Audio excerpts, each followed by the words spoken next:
Pessoal, boa noite. Tá? Valeu aí, obrigado por terem vindo, né? Tinha uma palestra sobre PETs, eu, Tedesco e o Agnelson, sou conselheiro da PETs. Vamos estar falando, né, tudo que tem aí de informação aí da PETs aí, recentemente. A gente fez um chamado grande aí, né, para ativos e aposentados, mas o pessoal deve estar tão envolvido, né, com as coisas do dia a dia que acabou não, né, conseguindo vir para cá. Essa é uma de vários eventos que a gente tem a intenção de estar fazendo nesse mandato, né? Trazer gente da MS para falar, trazer gente para falar do petróleo, né? E tentar se mexer, né, se organizar para nos defender aí dos ataques que está tendo aí em cima da Petrobras já faz tempo, né? Que nos afeta, mas aí já citou a gente, não tinha citado a gente ainda. O desfalque que na PETs, né, que a gestão não é nossa, mas aí quem está gerindo não tem a responsabilidade de cuidar do que é nosso também, que a gente também contribui. E agora, ultimamente, o ataque nos empregados da Petrobras com mentiras, né, com liberdade, falando que o benefício farmácia é usado para desviar dinheiro. Né? Em nenhum momento foi citado que a gente contribui, né, mensalmente, tá? Disseram que é usado para comprar remédio para cachorro, mas toda vez que a gente vai lá, tem que apresentar carteirinha com foto, RG, né, um outro documento com foto, e a receita médica fica uma via na farmácia e uma você pega de volta. E falaram que foi vendido até remédio para animal. Então o ataque está muito grande, tá? Os caras estão querendo pegar pré-sal, né, que é uma das 4 ou 5 maiores reservas de petróleo do mundo, e já tentaram privatizar a Petrobras lá na década de 90, anos 95, por aí. A gente conseguiu resistir, então agora estão tentando desmoralizar os trabalhadores, porque da outra vez não deu certo, quem sabe se desmoralizar os trabalhadores, aí a opinião pública realmente vira contra a gente. Tá? Então a ideia é a gente trazer pessoas que estão mais atualizadas nos assuntos que a gente vai estar trazendo aqui hoje. PETs, tá? Vamos trazer pessoas que sejam mais atualizadas para a gente estar se informando e para estar se preparando aí para reações aí e nos defender futuramente. Tá. O Agnelson está comentando aqui que vai falar também sobre alguma coisa aí sobre a MS e benefício farmácico. Tá? Então, quem quiser, quem vai começar? Tedesco, fica à vontade. Aí, obrigado por você ter vindo e atendido nosso pedido aí. Eu quero agradecer, uma honra estar aqui com a nova diretoria aí, que eu da frente, rapaziada. Não é a primeira vez que a gente está aqui, várias vezes, mas essa apresentação aí, na verdade, ela está com os dados que chegaram para a gente na quinta-feira passada. Então, ontem até fiz uma apresentação para o pessoal lá em Minas, o pessoal da oposição lá, né? Foram 2 apresentações boas, né? Houve umas 40 e poucas pessoas aposentadas, depois partiram, então ficou bom. Mas eu não tinha ainda atualizado a apresentação com os dados da demonstração contábil. A Petrobras recebeu a demonstração contábil no dia 14 de janeiro. E nós recebemos no dia 23 de junho. Quase terminei. Isso é uma das questões que nós vamos falar com vocês sobre a transparência na tela, é um problema sério. Fica à vontade para perguntar, mas eu quero lembrar também que a palestra está bem completa, assim, e a ideia nossa é sair daqui não convencido dos números, até eu não convencido, certo? Eu estou estudando. Eu quero que vocês saiam daqui entendendo como ler esse número, entendeu? Ou seja, como é que a gente vai chegar aos tais 23,6 bilhões de déficit, roubo que os jornais publicam, né? O que significa isso? O que é isso exatamente? E como é que a gente vai ficar nessa situação do equacionamento? A nossa palestra então, ela vai falar sobre um pouquinho sobre os números da PETs gerais, assim, em termos de patrimônio e participantes, tem muita confusão também em relação a isso, os planos. Vai falar dos conceitos de solvência e liquidez. Vamos conversar sobre isso, é importante a gente entender bastante sobre isso, porque a parte do déficit, né, essa questão do déficit tem a ver com a solvência. E eu vou falar sobre isso. O que tem a ver com a liquidez? Nada a ver. Então, nós vamos conversar muito sobre isso. Vamos falar um pouquinho da nova resolução de solvência, que é a resolução que trata do equacionamento, que é o que eles estão chamando, né? Que eles vão falar que vão chamar a gente para equacionar, comparecer, né? A nossa tática sobre isso também, e a partir daí vamos entrar nos números do teste técnico, para tentar entender, tá certo? Eu peço perdão se alguma informação ficar incompleta, porque eu recebi na quinta-feira só um documento que tem 106 páginas, muita coisa. E eu ainda não terminei ele, já estou tentando apresentar para vocês alguma coisa, mas tem muitos outros documentos que confirmam, respaldam os números desse primeiro documento. E essas...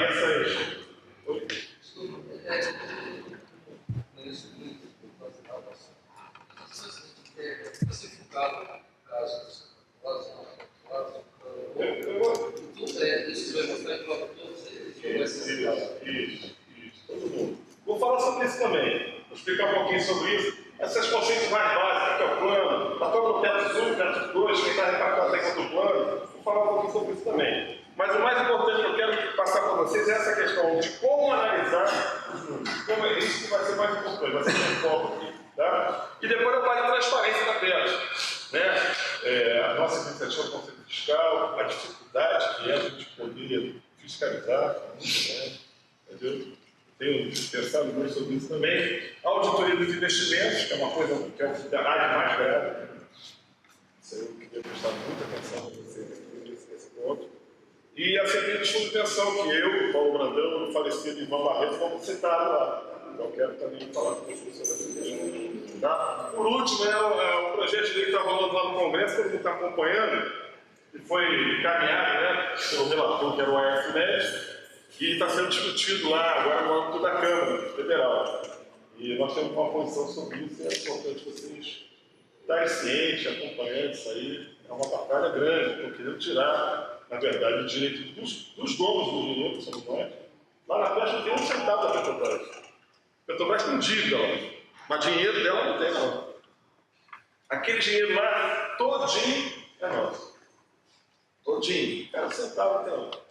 Isso é um conceito importantíssimo. Eu sempre repito nas palestras que eu vou, que as pessoas dizem, não, mas peraí, se a Petrobras vai ter que entrar com dinheiro, né? Ela também, né, é dona do não. Ela ajuda a gerir, mas ela não é dona. Exemplo fácil de entender. Você tem um táxi, você comprou um táxi, né? Aí você pega e aluga o táxi para um motorista, né? O cara dirige, ele não é dono do táxi, certo? Você é o dono. Você está feliz, né? Dirigido. Tem autonomia, tem a história toda, né? Aí vamos dizer que o carro bata, né? Se ele tiver alguma responsabilidade nesse acidente, ele vai ter que comparecer também para ajudar, né, a reparar o prejuízo que ele te deu. Isso torna ele dono do carro. É a mesma coisa. Ele é corresponsável. A Petrobras, ela é corresponsável e mais do que isso, como ela não nos dá direito à paridade, também, né? Ela tira o nosso direito de eleger diretor titular, ela tem mais responsabilidade do que ela teria se ela tivesse, né, a transparência e a paridade dentro da nossa fundação. Eu sei que os números são pequenos, a distância está grande, mas eu só queria falar, eu não vou falar de todos os números não, só queria falar sobre a questão do que é a PET, assim, em termos de grandeza. Nós somos o segundo maior fundo do país. O maior fundo de pensão, né, a gente chama de entidade fechada de previdência complementar. É a Presbi, do Banco do Brasil. A gente tem 193 mil pessoas envolvidas e desses 100 mil são ativos. Nós temos 158 mil pessoas e 96 mil são ativos. Não é só o plano PES, não, que é o nosso. Lá nós administramos 44 planos. Esses 44 planos, um deles é o plano PES da Petrobras, que é o nosso. Tem o plano PES 2, que é a rapaziada nova participa, certo? E tem uma série de outros planos, mais 6 planos de benefício definido, 3 planos de contribuição variável, vou falar um pouquinho sobre isso, e contribuição definida, que é o CDs, plano CDs, tem uma infinidade lá.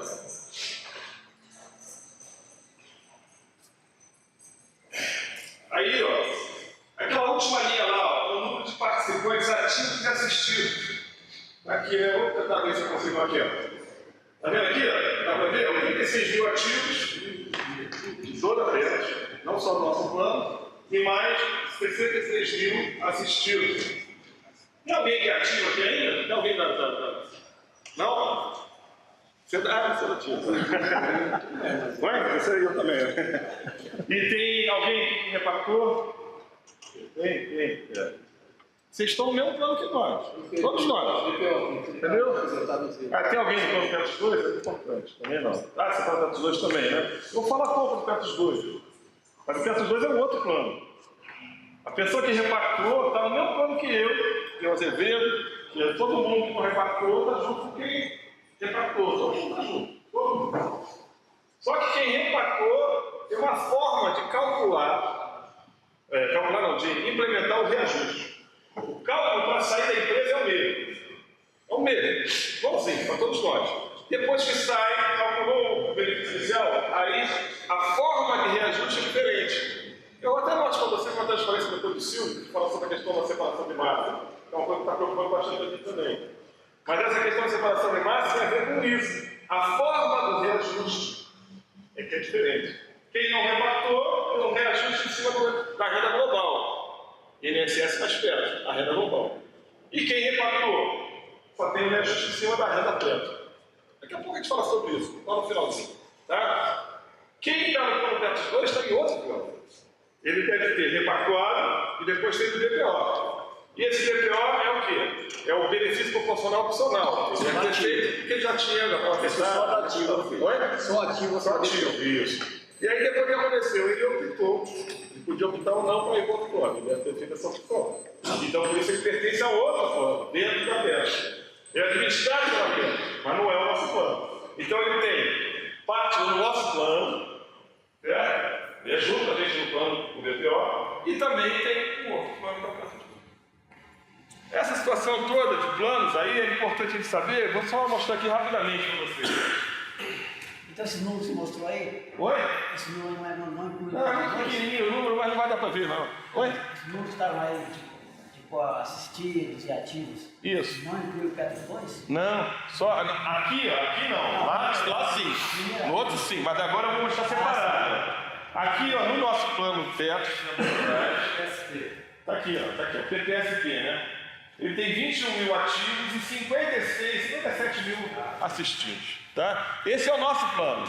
O nosso plano, lá na década de 90, quando os caras queriam privatizar as empresas da Petrobras, Petroflex, Interflex, a Copem, Copesul, PQU, Ultrafert, todos esses planos separaram do nosso. E olha aqui, olha onde eles estão. Eles estão dentro da peça administrada, mas são outros planos. Está vendo aqui, ó? A maioria deles em retirada de patrocínio. Os caras não estão cumprindo o compromisso que assumiram na época de privatização de manter o plano até o final. Isso fazia parte do edital, uma vergonha também que está acontecendo. Mas dentro do nosso plano tem gente da Petrobras, da própria Petros, porque a Petros é uma empresa que tem funcionário e ela oferece um plano. Qual o plano? O plano Petros é a Petrobras, ela participa junto com a gente. E o Petros 2 para os novos. Entendeu? Eu, como conselheiro, sou parte do plano Petros 2. Porque eu sou conselheiro, como se fosse um funcionário da Petros, eu tenho direito a entrar num outro plano também. Aqui, ó, a BR está com a gente, e o pessoal que saiu da Interbras e da Petrolisa também, tá vendo?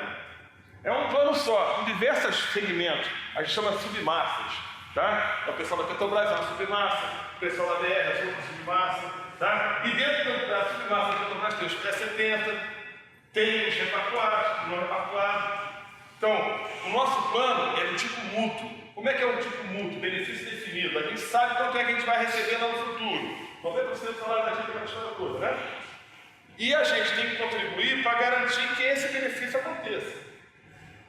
Certo? Não é igual o Petros 2. O Petros 2 o cara não sabe quanto vai. Vai depender do quê? Ele vai contribuindo. Se ele quiser contribuir mais, ele até pode contribuir mais. Já tem um teto para a empresa, para ele pode não ter teto. Mas ele não sabe quanto vai ser o final. O final vai depender do quê? Da rentabilidade. Então esse plano não é de benefício definido, é de contribuição, no caso variável, né, que eles chamam, né? Porque ele pode até virar um benefício definido lá no final também. Uma outra história, não precisamos entrar nisso. Mas de qualquer maneira, o Petros 2, aí deve ser a tua curiosidade, está aqui, ó. Olha, em novembro de 2015, né? Tem 48 mil ativos e 1.392 assistidos. Você é um deles. Tá certo? Daqui a pouco a gente vai falar sobre um negócio chamado dureixo. Daqui a pouco? Ah, eu não sei. Ah, sim, você entrou em dezembro, beleza. Então não é você. Cresceu. Então, daqui a pouco nós vamos falar sobre um negócio chamado dureixo, que tem tudo a ver com isso aqui. Isso aqui não é uma coisa secundária. A dureza é a minha vida do todo, nós vamos conversar sobre ela. E ela tem a ver com o relacionamento também. Daqui a pouco nós vamos conversar, mas esses números aqui são importantíssimos para esse cálculo que nós vamos fazer em relação à dureza. Nós não, né? Que os caras fazem, né? Além disso, ela tem os planos patrocinados, tá vendo aí, ó, em novembro. CDs, né? Planos CDs patrocinados. Opa. E os planos CDs instituídos.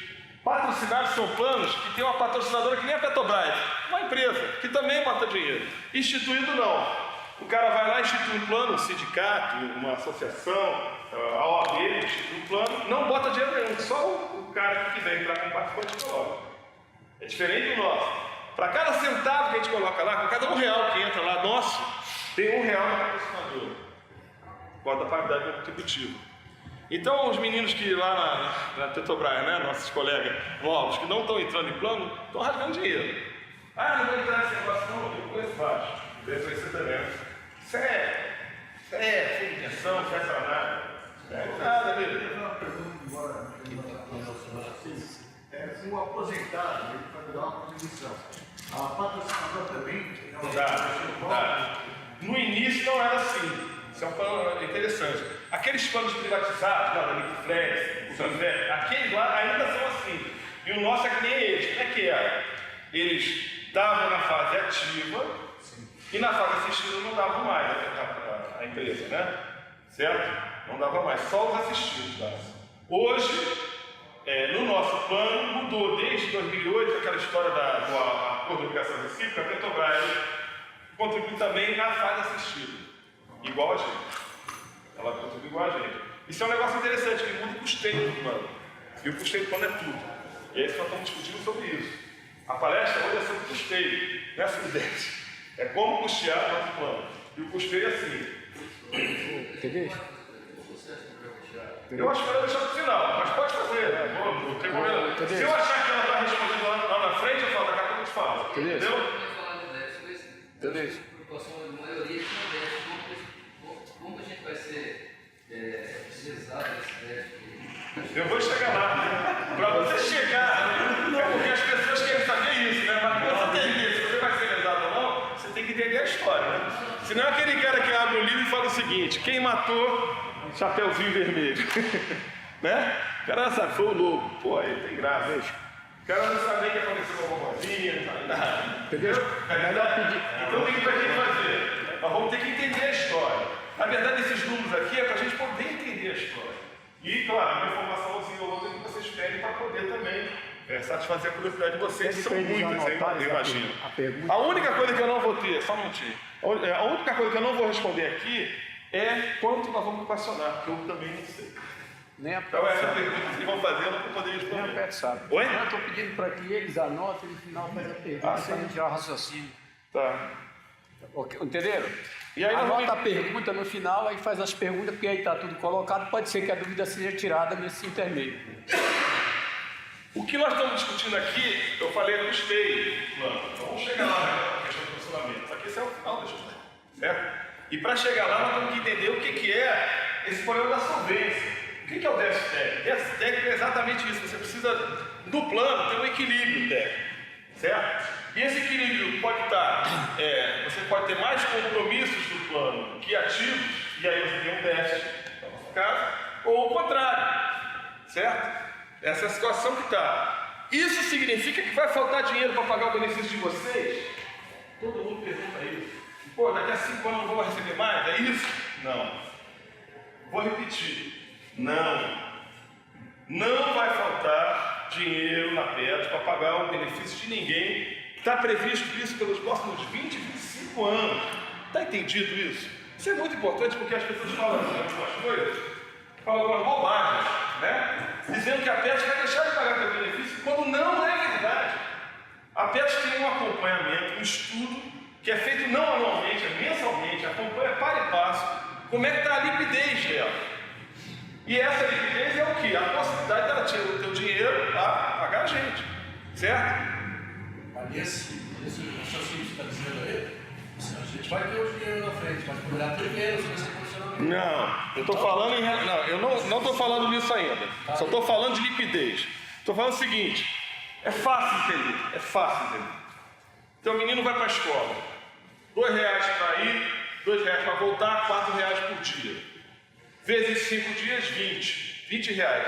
Segunda-feira de manhã você fala o seguinte, toma aqui os R$20, vai para a escola. A semana toda, até sexta-feira. Aí o menino vai de manhã, pega o ônibus, paga R$2, pega o ônibus na volta, paga os outros R$4. Pega os R$3 que sobrou e compra de figurinha. Acabou a liquidez dele. Ele precisava de R$4 por dia até sexta-feira. E ele comprou R$16 de figurinha. Aí ele chega para você e fala, pô pai, eu tô sem dinheiro, o que houve? Eu te dei R$20 hoje de manhã, que eu comprei as figurinhas. Caramba, cara. Você tinha que ter me avisado que agora tem que ir lá no banco, são 9 horas da noite, como é que eu vou ter que te dar o dinheiro? Não tenho dinheiro. Aí, o que está acontecendo contigo? Você não tem liquidez. Você tem até o dinheiro no banco, mas você não tem como dar os R$20 para ele, porque não precisa. Liquidez é isso. É tipo quando você compra um apartamento e você quer vender. Você tem o dinheiro e já vai vender. Aí demora 2 anos para vender, não adianta? Não adianta nada. Certo? O cara está precisando de dinheiro agora. Então o imóvel demora 2 anos. Você pode até vender muito bem, mas não serve para você. Por quê? Você precisa de liquidez, você tem dinheiro agora. A solvência nada tem a ver com isso. A solvência é o seguinte, é uma comparação entre o passivo.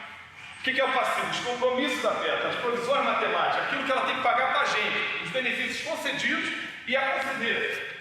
Os concedidos para vocês, que já estão aposentados, e a conceder, a vida da ativa. Compara isso com o quê? Com os ativos. Você não pode olhar no DESTEC só uma coisa, só o ativo ou só a provisão matemática. Não pode. Você tem que olhar os dois. Por quê? Porque o DESTEC, o equilíbrio técnico, é uma comparação entre as duas coisas. Quando tem mais grana, ó, o verdinho, aquele segundo ali, ó, verde azul, segundo, do que provisão, estamos com superávit técnico. Tem mais dinheiro do que a gente precisaria. Quando tem mais compromissos do que os ativos, né, que são os investimentos, você tem o quê? O déficit técnico. Que é o nosso caso agora. Qual o melhor? Vamos lá, qual o melhor? É você ter superávit, ter equilíbrio, ter déficit, qual o melhor? Estou fazendo um alemão agora, né? É ruim. Qual é a melhor? Todo mundo fala. Todo mundo fala assim, mas não é, gente. O déficit técnico significa que nós vamos ter que botar mais grana lá na frente. O superávit diz pra gente que nós já botamos, cara. Nós já gastamos mais do que precisava. Está entendendo? É um problema mais fácil de lidar. Claro que é, né? Tem mais dinheiro do que precisa, é mais fácil. Mas o outro mais dinheiro. Você contribuiu mais do que você precisava. E aí sobrou, claro que sobrou. Você pagou mais. Nós não queremos isso. Eu quero pagar pelo equilíbrio. Esse equilíbrio é que tem que ser perseguido. E esse equilíbrio que nós vamos falar daqui a pouco é a questão dos ativos. Por que está tão desequilibrado assim? Tá bom? O conceito então. Não necessariamente, se as aplicações forem muito boas, vai ter superávit, sem a gente botar dinheiro. Se as aplicações forem muito boas, vai ter superávit. Significa que você teve mais aplicação do que você precisava. Portanto, você contribuiu mais do que você precisava. Claro. Se eu conseguir fazer uma aplicação financeira que tem renda, digamos, 10% ao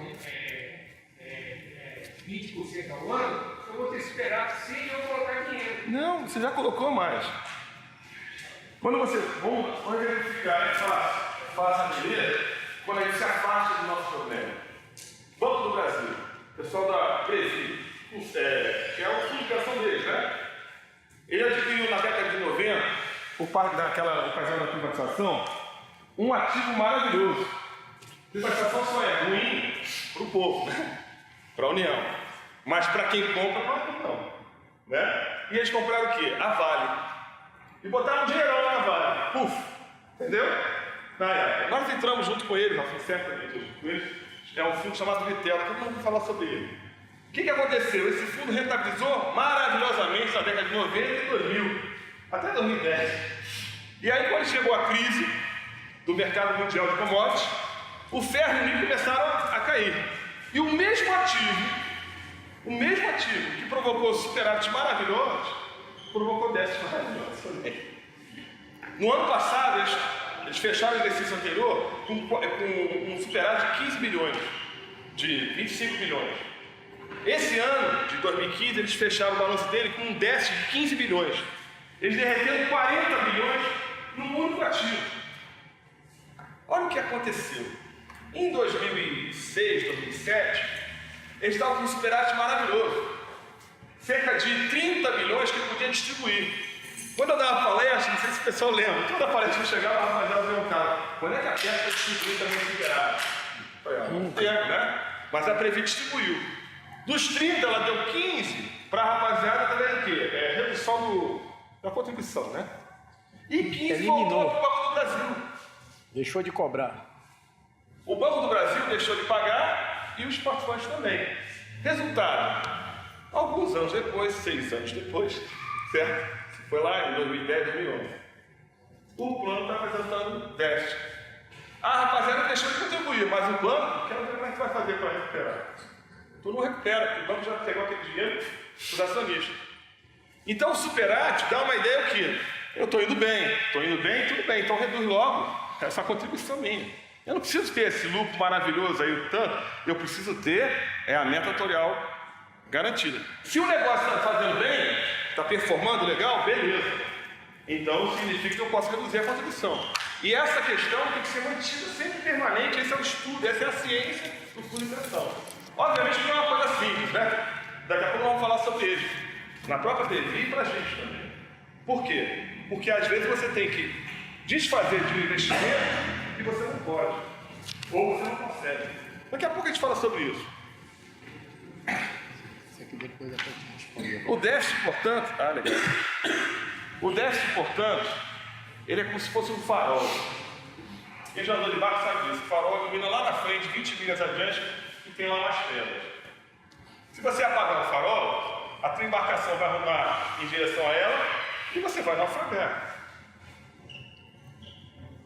Então você tem que fazer o quê? Manter o farol aceso, saber que existe um problema e corrigir o rumo da tua embarcação.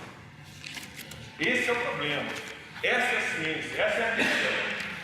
Você tem que corrigir o rumo dessa embarcação chamada Pernas, que não é um barquinho pequeno, que não dá para dar cavalo de pau, certo? Um transatlântico grandão.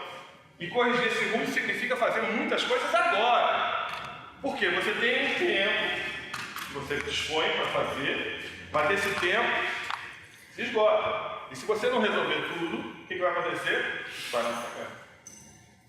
A situação está terrível, está muito difícil, mas vamos ver por quê. Mas o déficit, ele aponta que essa discussão, essa situação está difícil e que você tem tempo para resolver isso. Se esse déficit não fosse detectado, a gente não teria condição de ver com clareza o que está colocado. E o problema não é só entender só o número, mas entender quais são as partes do número do déficit. Nós vamos conversar sobre isso. A CEVIC é o órgão fiscalizador dos fundos de pensão. E o CNPC é o Conselho Nacional de Previdência Complementar, que dita um monte de regra para os fundos de pensão. A regra anterior de solvência, ela foi feita só para um motivo, creia, para pegar o superávit maravilhoso da Previ, do Banco do Brasil. Só para isso. Que ela fazia o seguinte: tudo que for acima de 10% ou abaixo de 10%, ou em 3 anos, assim que era a lei antigamente, né? Se der um déficit superávit acima de 10% ou abaixo de 10%, né? Superávit déficit, ou se repetir o déficit por 3 anos, tem que razonar. Exemplo, meu fundo de pensão está dando um déficit de 9%. É o primeiro ano, 9%. Tem que equacionar? Não. É 10%. Primeiro ano. Segundo ano, 6%. Olha só, melhorou o fundo, né? O déficit era de 9%, caiu para 6%. Precisa equacionar? Não. Segundo ano, 6%. Não. Terceiro ano, o déficit caiu para 3%. Olha só, eu estou performando, indo melhor, resolvendo o problema do déficit. Terceiro ano, 3%, isso é equacional ou não? Olha só. O déficit era pior no primeiro ano, mas no terceiro ano você tem que colocar. É assim era a lei. Não é mais assim a lei. Como é que é a lei agora? A lei é o seguinte: cria uma banda a partir do negócio chamado duration. Quem estudou química lembra daquela da meia-vida do elemento químico, né? É isso aí. A duration é a meia-vida do plano. Em termos chulos, vou falar uma coisa muito, não está muito tecnicamente rebuscado, tá? É como se fosse o tempo que você gasta para gastar metade de todos os recursos do plano. Então, essa duration é calculada naquela tabela lá, ó. Lembra? Falei que a gente ia voltar isso aí? Esse número de assistidos demonstra que o plano está maduro, que a duration está diminuindo. Por exemplo, o plano Petros 2 tem uma duration de 32 anos. Tá certo? Por quê? Porque ele tem um número de... Tá aqui, ó. Isso aqui é o Petros 2. Desculpa. Petros 2, está lá. O número de assistidos... Desculpa. Na terceira linha, né? 1.392. Então ele tem um número pequeno de assistidos, né? O que faz que esse plano tenha uma duration grande. No nosso caso, que tem, a gente viu ali, né? 57 mil assistidos, com 20 mil na ativa, esse plano tem uma duration muito menor. E essa duration é calculada como se fosse o DNA do plano. O DNA do plano. No caso do plano PEF é 11,75 anos. O que quer dizer isso? Daqui a 12 anos, mais ou menos, a metade do patrimônio do plano, ela será gasta pelo plano com pagamento de benefício. Daqui a 12 anos. Daqui a pouquinho. O que significa isso? Que daqui a 24 nós vamos gastar tudo? Não. Nós vamos gastar tudo até 2086, 2090, que está previsto na tábua de mortalidade. O último vai viver até 2080 e pouco. Mas a metade do patrimônio será consumida até daqui a 12 anos. 28. 2028, né? Depois morre. Tá certo? A metade do patrimônio. E aí o que eles fazem? Eles fazem uma regra lá, a regra que é aquela lá, ó. Um limite de 10 créditos acumulados você pode ter, que pega a duration, tira 4. 4 por quê? Ninguém sabe por que é 4. Mas o pessoal precisa pegar aqueles 3 anos. Lembra que o 10 créditos tinha 1 ano, 2 anos, 3 anos, e mais 1 ano para discutir o equacionamento. Então a gente acredita que é isso. Entendeu? E multiplica por 1%, está lá. Ó. No caso do nosso plano, tudo que for déficit, até 7,75% dos ativos, não precisa ser, das provisões, não precisa ser equacionado. Então vamos lá, em 70 bilhões, né? Vou botar 8%, fazer uma conta, 5,6 bilhões. É como eu falo? Equacionado é esse negócio de contribuir, né? Contribuição extra, né? Ou seja, todo déficit que for até 6 bilhões, pouquinho, né? Não precisa ser equacionado. Superou isso, precisa. Por quanto tempo?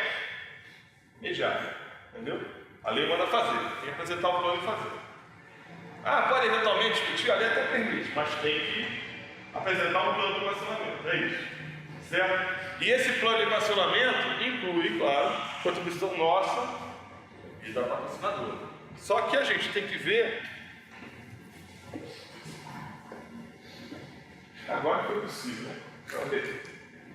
Esse aí é o número da Terra. Eu fico questão de botar, só para o pessoal ter uma ideia do que é apresentado para a gente. Mas não dá para enxergar nada daí, certo? Horrível, né? Mas de qualquer maneira, as demonstrações contábeis como é que são apresentadas para a gente? Só para vocês terem uma ideia, né? Tá aqui. Ela sempre compara um ano com o outro. Tá vendo? Compara aquilo que é ativo, que são os investimentos, né? Com aquilo que é o passivo, que são os compromissos. E aí depois dá um resultado lá que tem que ser descontado do que ela tem para realizar, e aí a partir daí dá um valor de déficit ou superávit. Tá bom? Tem várias estatísticas disso aqui. Não interessa agora, estou aqui mostrando para vocês. E aí, além da consolidada, a consolidada é toda a PEF. Todos os planos. Então, de todos os planos, 44 que a meta administra, 3 estão apresentando déficit. Nós, Ultrafértil, que está em registro de patrocínio, e Nitriflex. São os 3 planos que estão apresentando déficit. O Ultrafértil, para vocês terem uma ideia, eu tenho acompanhado o pessoal lá da Astaú, o pessoal da Hortência, você conhece o pessoal da Astaú lá em Santos, conhece? Não? É um pessoal bom também, de luta, eu gosto muito deles. Eles estavam apresentando superávit até o ano retrasado.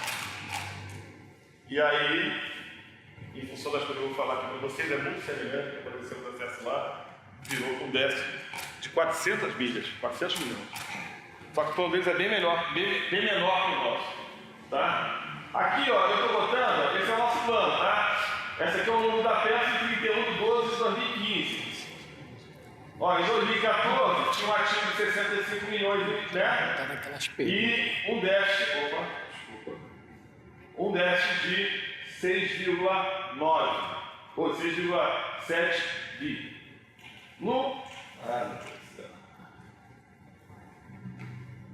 No ano de 2015, olha aqui, ó.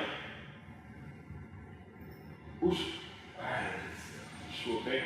Essa terceira, ó, 1, 2, 3, terceira linha vermelha ali, tá vendo? Setinha vermelha. A nossa previsão matemática pulou para 82 bilhões e o déficit técnico, aquela quarta linha, tá lá, 23,6 bi. 22,6 bi. Tá? Esses são os números. Oi? 65,2. De 65,2. Olha só, aquela linha é ativo lá em cima, é a quarta de ativo, né? E lá embaixo, o 82 é a provisão matemática, os compromissos. Tá claro? Tá? No 65 é o anterior, exatamente. Então, a nossa provisão matemática é perfeita, isso eu ia falar agora.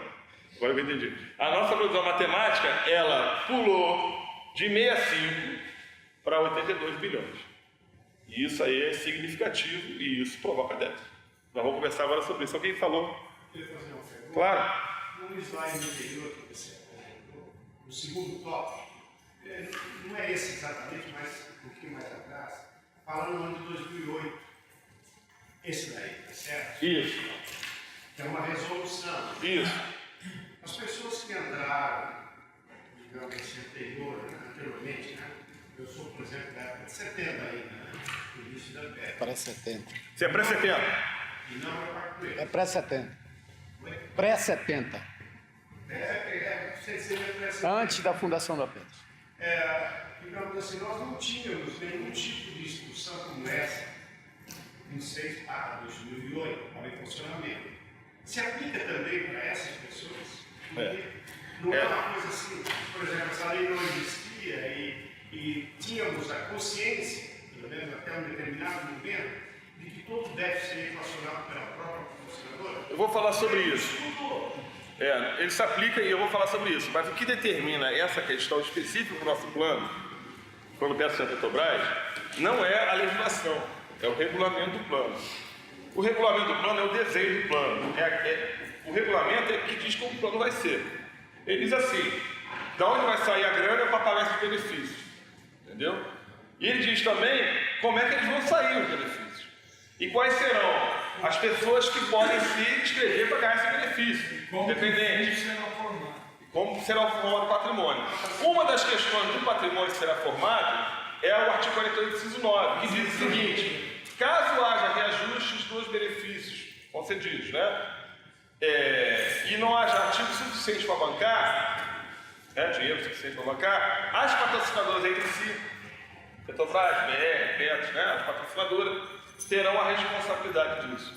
Então não é a legislação que obrigava isso, era o regulamento que tem, inclusive, um peso igual da legislação. Ele não pode ser mudado assim. Só que tem, obviamente, uma série de mudanças acontecendo hoje, retirado da justiça trabalhista da justiça comum, vocês acompanharam isso no ano anterior, e agora, dentro da justiça comum, eles estão acabando com uma série de coisas importantes. Uma delas é a súmula 288. O que é a súmula 288? Ela fala o seguinte: o regulamento que vale, a súmula 288, na justiça do trabalho, é o regulamento da entrada. Quando você entrou, é que valia. Essa é a súmula 288. E aí, os demais regulamentos podiam ser aplicados, sim, no que fosse beneficiar, no que fosse prejudicar. Entendeu? Essa era a 288. Agora está havendo uma mudança, já foi julgado inicialmente, mas vai ter um julgamento médico, e essa mudança está dizendo o seguinte: não, sacanagem, desculpa, mas o tema só pode ser esse. O regulamento que vale é o da saída. Quer dizer, e é uma coisa, inclusive, que eu acho, os advogados estão muito desanimados, né? Mas eu acho que é uma coisa que dá para conversar. Por quê? Porque ela mudou da justiça do trabalho, do direito adquirido, para a justiça comum, do direito contratado. E eu contratei esse direito quando eu tinha 18 anos. Quando eu entrei na Petrobras, lá atrás. O garotão, entendeu? Ele não pode querer que esse garotão contrate direito sem saber o que é. Fechando os olhos do cara.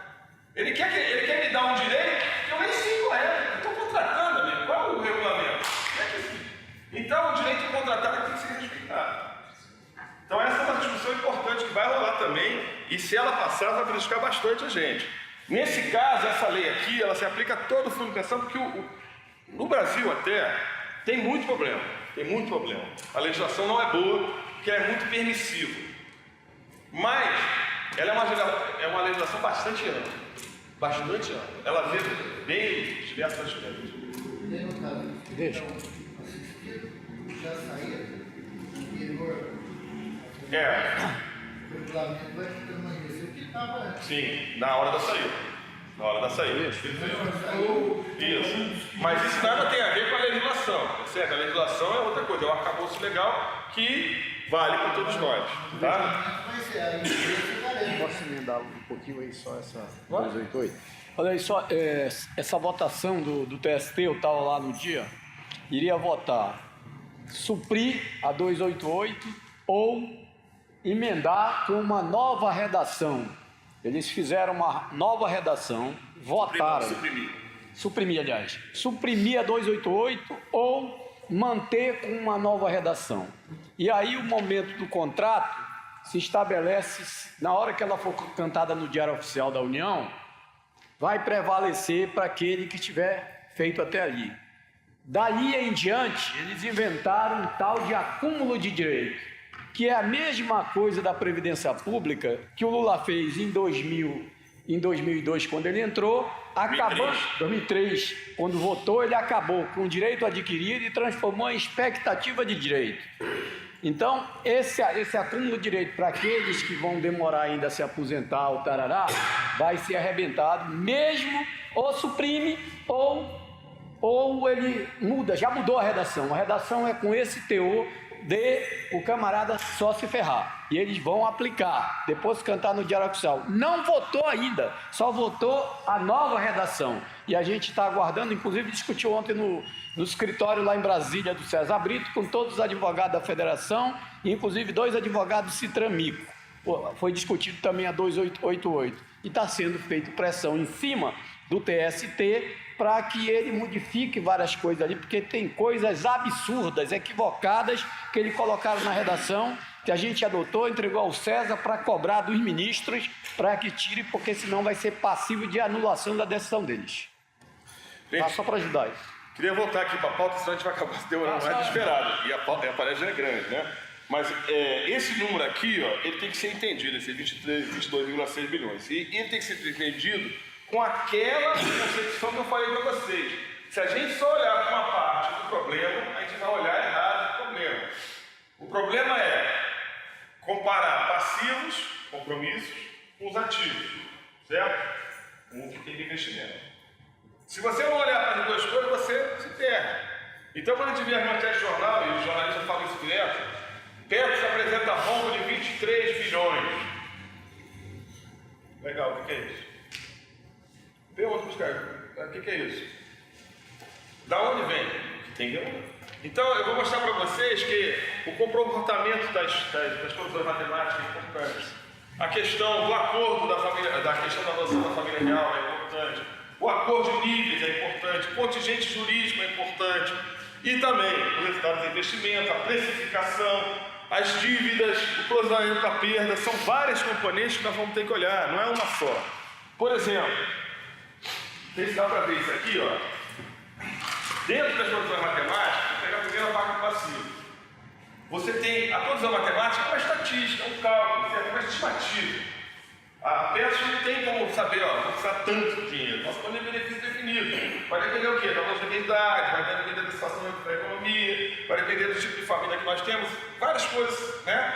Então ela adota o quê? Premissas, certo? Para fazer esse cálculo. Entre as premissas está lá, ó, aquela primeira linha lá, é a taxa de juros, a meta atuarial que a gente costuma falar. Ou seja, quanto eu preciso rentabilizar meu patrimônio, juro real, para que eu possa garantir fazer frente aos meus compromissos. E a PES calcula isso por plano. Então, o nosso plano no ano passado foi calculado, no início do ano, 5,63. Aquele primeiro lá, lá no cantinho. Não dá para ver, né? Pequenininho demais. 5,63. E calcula também uma estimativa de inflação.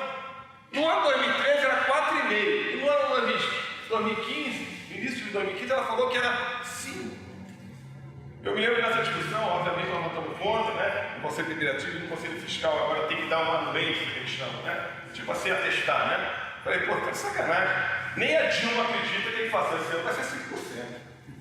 Ninguém acreditava. Ah, não, que é só uma estimativa. Olha só o que acontece. Com essa estimativa, a meta atuarial era prevista, era 10,63. 5% mais 5,63. 10,63. Não foi isso que aconteceu. A realidade mostrou que a inflação foi quanto? 10,67. Só a inflação foi maior que a meta atuarial. E além dos 10,67, você tinha que rentabilizar quanto? 5,63. Você tinha que rentabilizar 16,3%. Portanto, os compromissos nossos, né, tinham uma necessidade de crescer 7,4 bilhões. E na verdade, só pela inflação, eles cresceram 16,3%, ou seja, 11 bilhões. Só nessa, 4 bilhões, se apresentou no teste. Por quê? Na previsão tua era 7, mas na verdade o que aconteceu foi 11. E aí 4 que você não atingiu nem os 7, que virá os 11. Né? Certo? Se somou lá. Lembra que subiu para 82? Vamos começar a analisar. Vai somando aí os 4, tira daqueles 22. Os 22 de déficit, né? Daqui a pouco nós vamos ver junto. Esse é um. Outro elemento. Isso aqui é importante.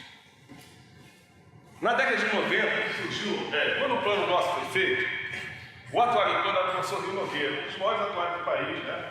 Muito respeitado, fez o nosso plano e outros planos por aí também.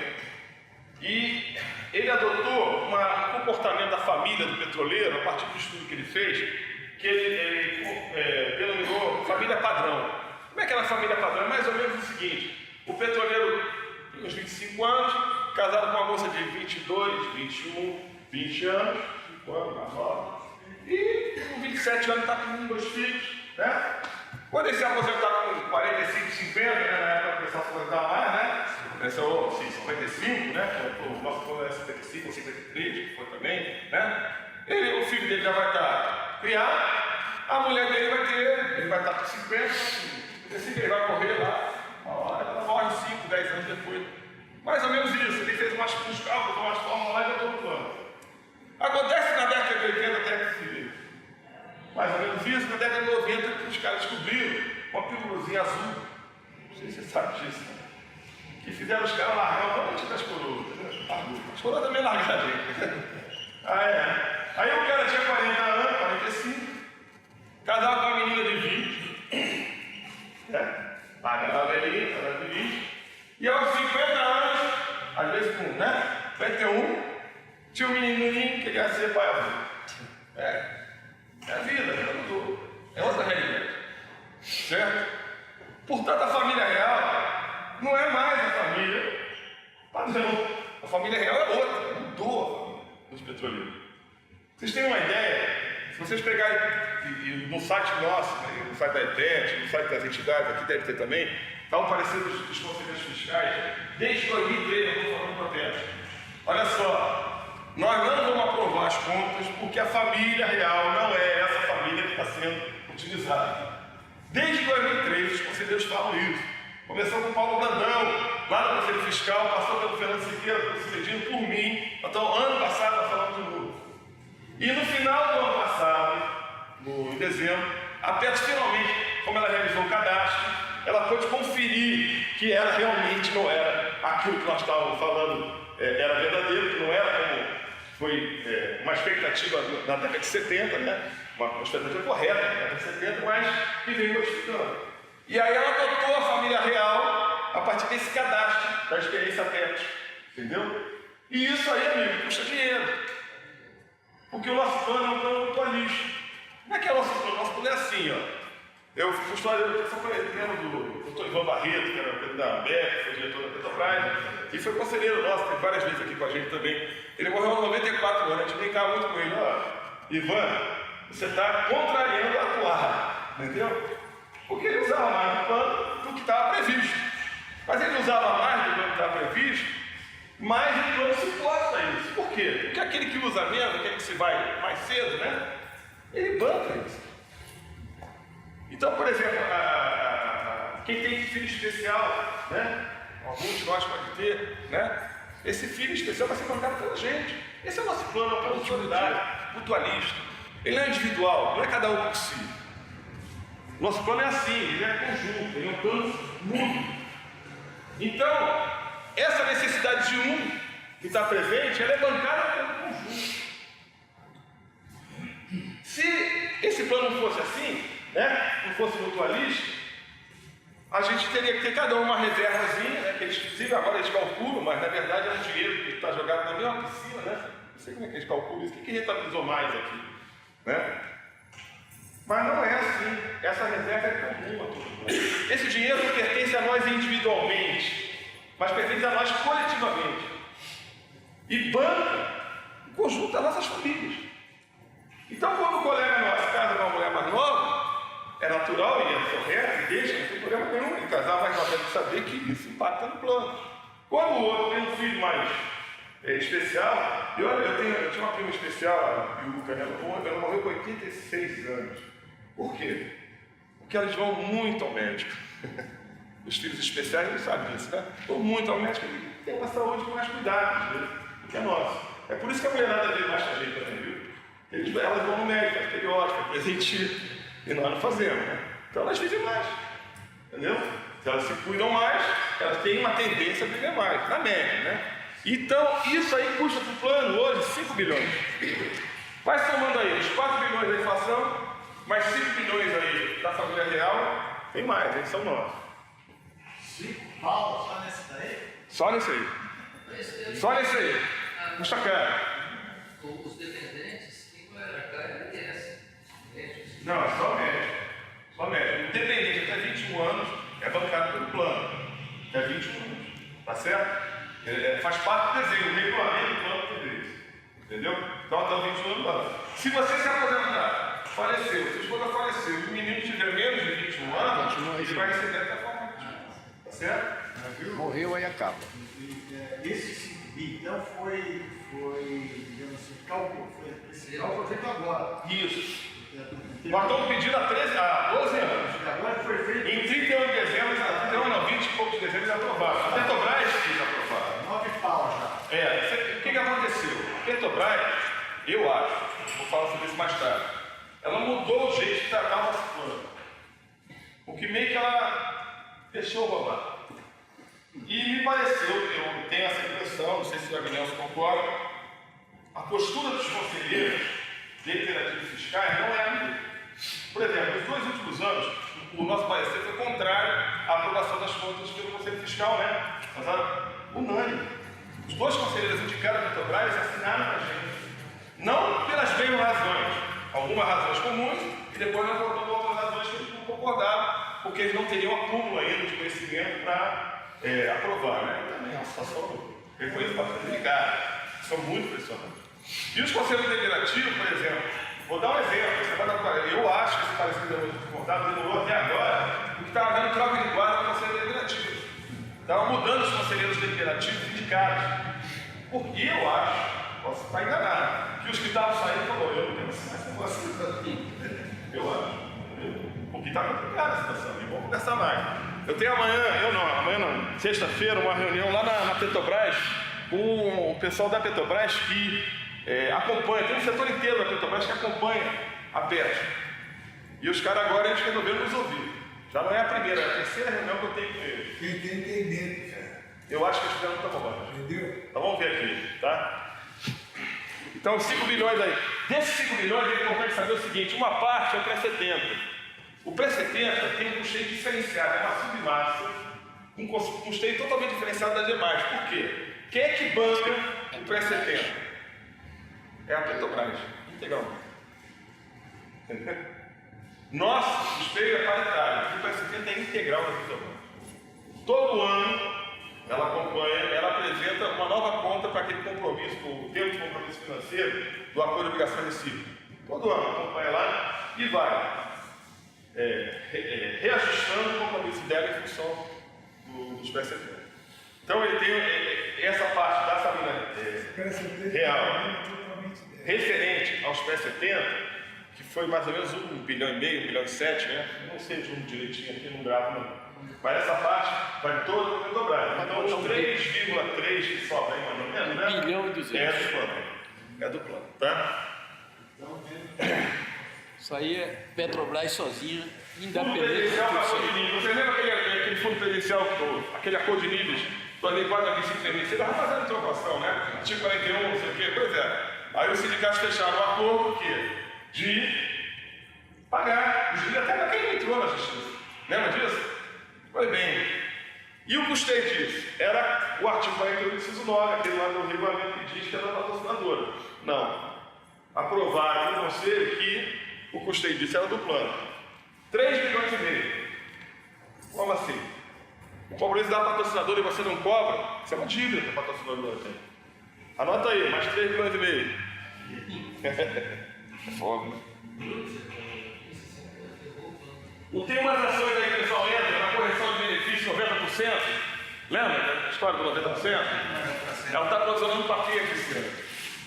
Está provisionando papel.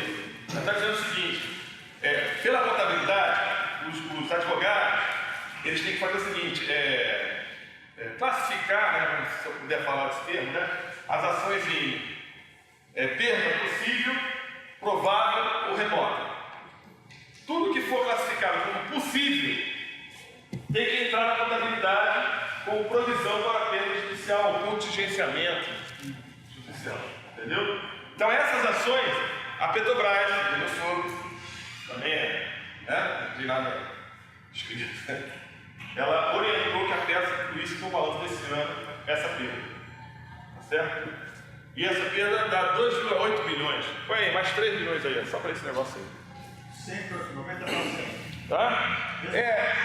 Eu vou te falar o seguinte, essa informação eu recebi, mas eu não tenho ela escrita. O que é o que eu falei? Eu não tenho ela por escrito, então eu não posso te afirmar que é isso. Mas essa informação eu recebi. O que eu fiz? Hoje eu estava aí de tarde, eu começo trabalhando ali, né? Aproveitando enquanto vocês não chegaram, e eu liguei para a contabilidade e pedi essa informação. Ela não pôde me dar o telefone e falar, não sei, tem que ver com o jurídico e tal, né? Então, provavelmente, na quarta-feira, essa informação aí eu informo você direitinho, tá bom? Mas eu acredito que seja isso, tá? Pelo que foi comentado, né, nos corredores, né? 2,8 milhões, tá lá, 2,84, tá? Observe uma coisa, vamos falar agora dos investimentos. Falei do passivo, certo? Agora eu vou falar do ativo. Tem que olhar os dois lados. Se eu olhar só o passivo, eu vou ficar maluco, porque eu não vou entender o mundo. Tem que olhar o ativo também. Quem só olha para o ativo fica maluco. Fala, pô, perdeu 23 bilhões em investimento, vocês são muito incompetentes. Não. A Petros tinha um patrimônio, olha lá, não sei se dá para ver lá, em 2014, ela encerrou o ano com 61,8 bilhões em ativos investidos. No nosso plano, né? E aí o que aconteceu? No final de 2015, aquela segunda seta lá embaixo, ó, tá vendo? 59 bilhões e meio. O que aconteceu aí? Ela derreteu, né, os ativos, 2,3 bilhões. É isso? 2,3, né? É isso mesmo. 2,26, né? Observa o seguinte. Ela tinha que rentabilizar quanto? 10,63 previsto, né? Na meta atual é o previsto. Que daria um total aí de 71 bilhões, 71,8 bilhões. Frente à previsão matemática de 82, né? estaria 10. Mas a inflação foi mais, foi pior, né? Não, desculpa, essa aí é uma inflação de 10,67. A previsão inicial era 68 de rentabilidade, que era os 10,3, né? Tá? Ou seja, ela não só não rendeu, como derreteu. Tá? Vamos ver um pouquinho. Esses dados, gente, estão muito incompletos, porque é o início do estudo que eu estou fazendo. Desculpa.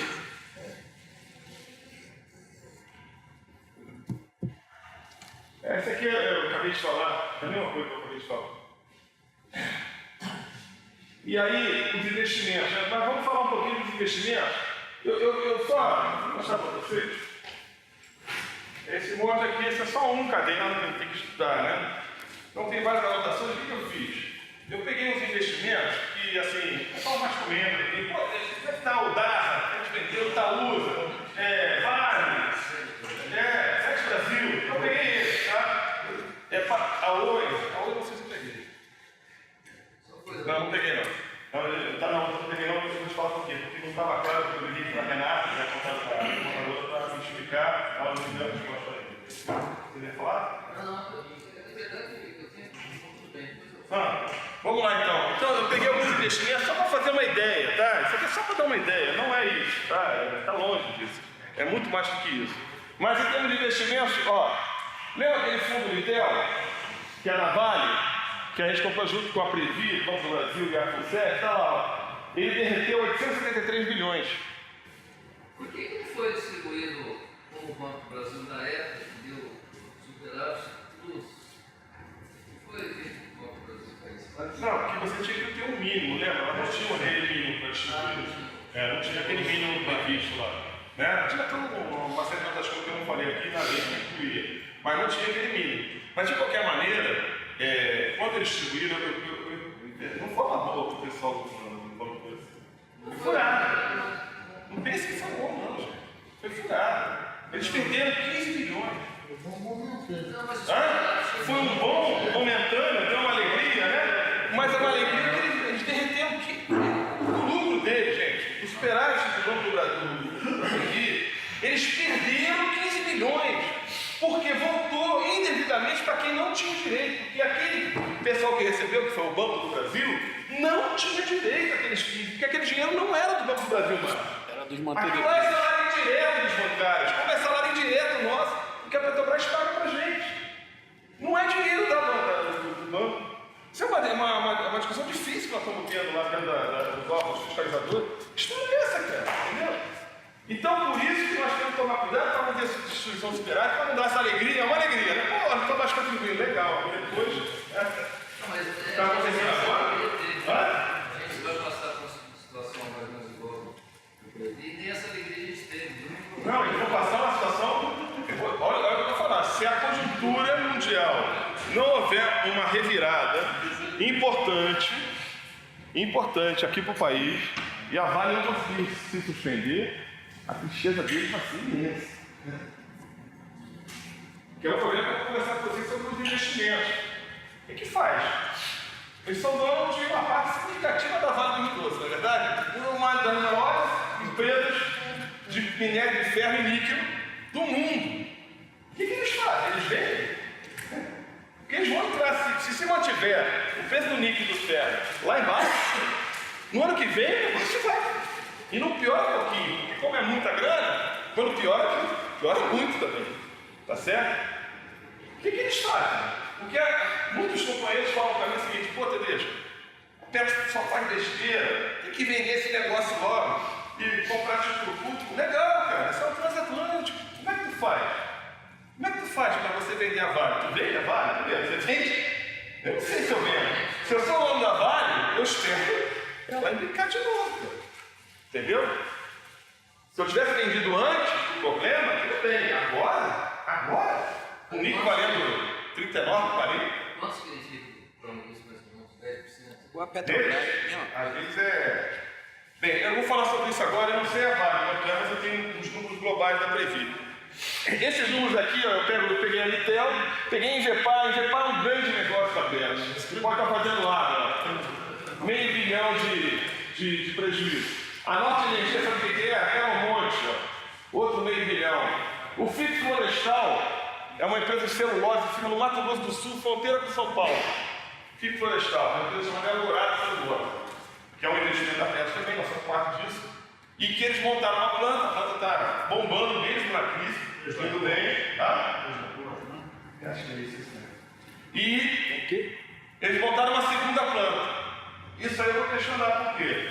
O que eles fizeram? Eles trouxeram para valor presente o lucro da segunda planta que nem estava funcionando ainda. Para mim está errado. Entendeu? Eles trouxeram um lucro que nem se realizou ainda. Vai se realizar? Provavelmente sim. É um bom negócio? Provavelmente sim. Mas agora, talvez o buraco não seja 23. Talvez seja maior. Tá? FIP Sondas, que eu queria falar da Sete Brasil. Primeiro, senhor. Na área de investimento, como você está expondo para nós, né? A questão da aplicação que foi mencionada durante esse Estácio. Vou falar agora, pega um pouquinho. Está anotado lá.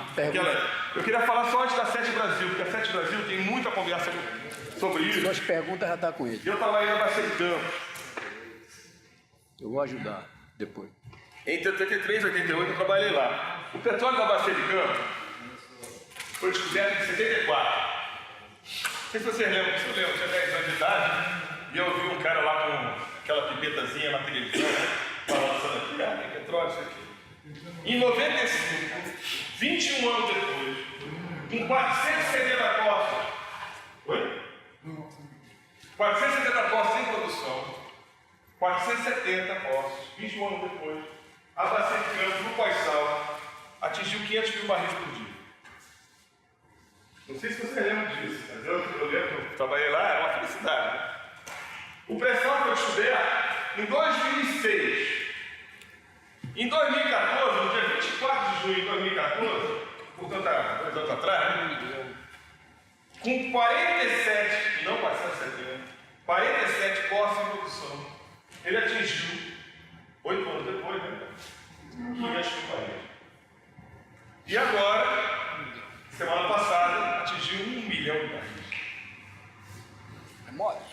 Nós estamos falando de uma maravilha. Está sendo cobiçada, como o Azevedo falou no início da palestra, por todo mundo quer. As reservas de petróleo do mundo estão todas baixando. Tudo baixando. A única reserva do mundo que está sendo estável é a do Brasil, por causa da descoberta do pré-sal.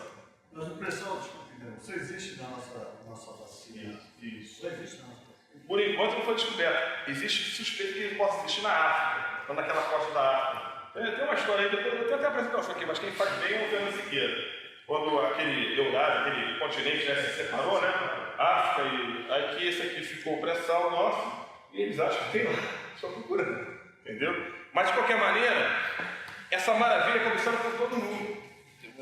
Por todas as empresas.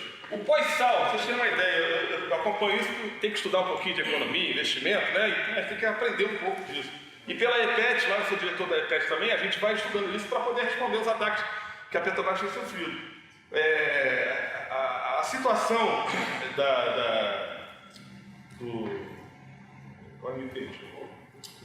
dos campos maduros, né, do pós-sal, que é o cotivo da Bacia de Campos ali, né?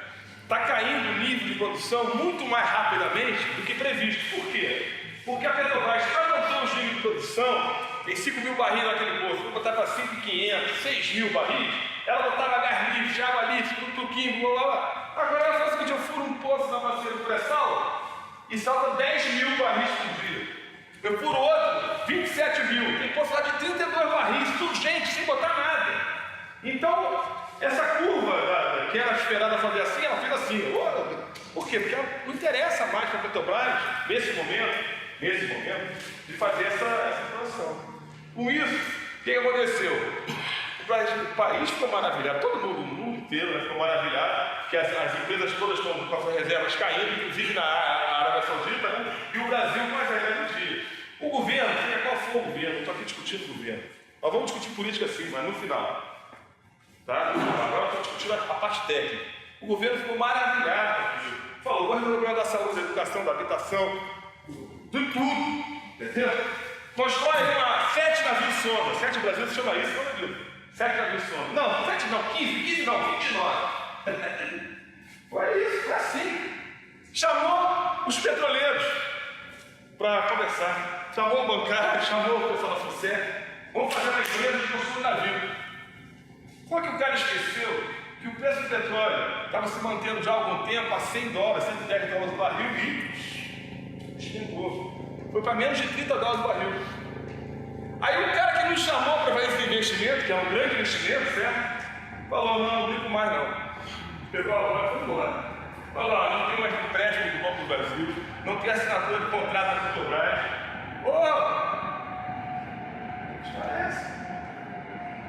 Os caras nos chamaram para fazer um investimento em infraestrutura para o país. Não é possível que o risco, olha o que eu estou falando, o risco de construir uma hidrelétrica, por exemplo, em Belo Monte, no meio da floresta amazônica, é uma coisa grandiosa. Né? Ou então navios sondas para sustentar o pré-sal, seja nas costas dos petroleiros, gente, nas nossas costas. Que é isso que o governo está fazendo. Quando eu entrei na PETRO, tinha uma ilusão. Qual a ilusão? O melhor negócio da PETRO é a Petrobras. Eu pensava isso. Por quê? A Petrobras está ganhando dinheiro nos estudos, a gente cobra com ela, né? O investimento vai. A gente jogou dinheiro para cunhado, para irmão, para sogra, para mãe. Papai, é a mesma coisa. É difícil, entendeu? E esse tipo de negócio, tipo a Sete Brasil, é negócio com o nosso parente, né? Na verdade, é o nosso patrão. E com o governo, como por exemplo Belo Monte, é o patrão nosso. Não dá para a gente fazer negócio, porque esse negócio significa um risco que depois, na hora que o negócio pega, o que eles fazem? Belo Monte é novinho. Os financiamentos necessários para manter a obra de Belo Monte, o BNDES não quer dar, cara. Porque a Eletrobras não quer cumprir o contrato. Até acho que ela tem razão lá. O contrato está mal feito mesmo. Mas, pô, a responsabilidade fica na gente, de vocês, nosso benefício. Quer o dinheiro da PETRO? Pega todinho, 70 milhões. Me dá a meta atuarial. Entendeu? Inflação mais 6%. Acabou. Fica com o dinheiro todo, eu fico com a garantia de pagamento de benefícios. O que me interessa é ter um país forte, ajude a PETRO, vai custar, vai ser bom para a PETRO também. Agora, a responsabilidade disso não pode ser dos petroleiros, nem dos locais, nem do pessoal dos Correios, não pode ser dos manutenção. Tem que ser de quem? De quem tem responsabilidade com o país, que tem que ter, né? É a União, é o governo.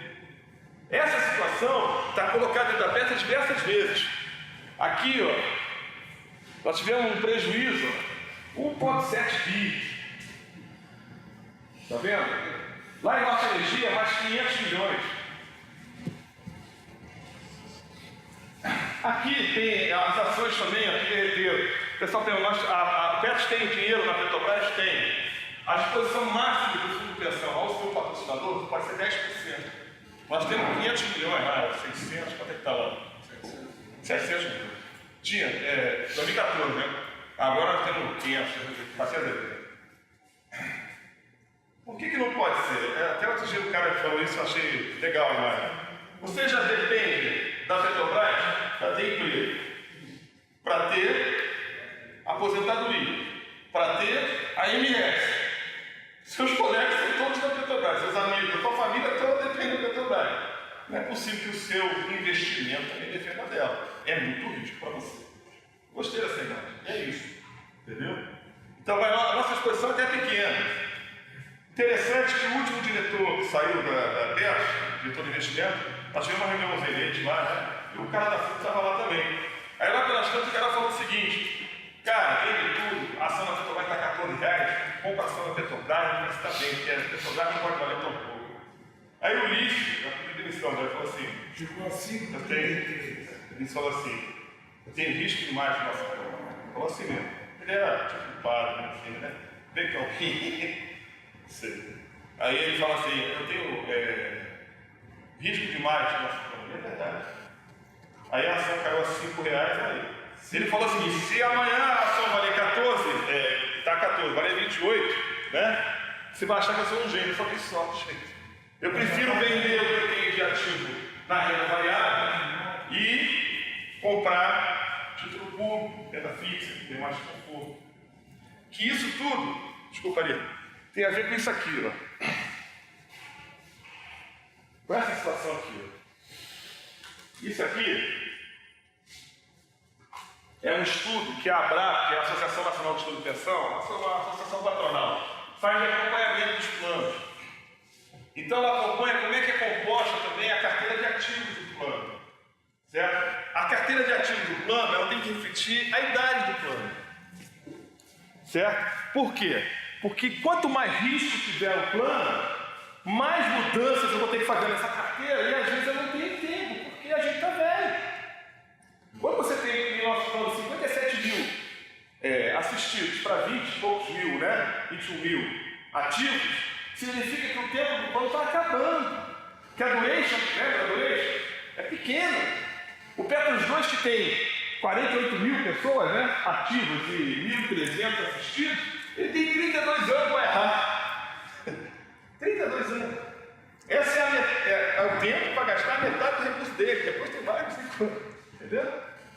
Mas para nós não.